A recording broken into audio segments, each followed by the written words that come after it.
ব্রাজিলে যাত্রীবাহী বাস দুর্ঘটনায় কমপক্ষে ৩৮ জন মানুষের প্রাণ গেছে।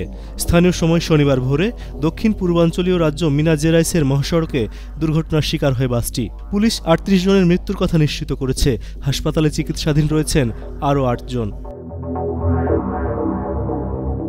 পুলিশের বরাদ্দে স্থানীয় গণমাধ্যমে বলা হয়েছে, প্রথমে দুর্ঘটনা কবলিত বাসটির চাকা ফেটে গেলে চালক নিয়ন্ত্রণ হারিয়ে একটি ট্রাকের সাথে সংঘর্ষ হয়। এ সময় পেছন দিক থেকে আসা আরেকটি যাত্রীবাহী বাহন ওই বাসে সজোরে ধাক্কা দেয়। এরপরই মাঝের বাসটিতে আগুন ধরে যায়। প্রত্যক্ষদর্শীদের সাথে কথা বলেছেন ফায়ার সার্ভিসের এমন কর্মকর্তারা জানিয়েছেন, ট্রাকে করে একটি গ্রানাইট ব্লক নেওয়া হচ্ছিল।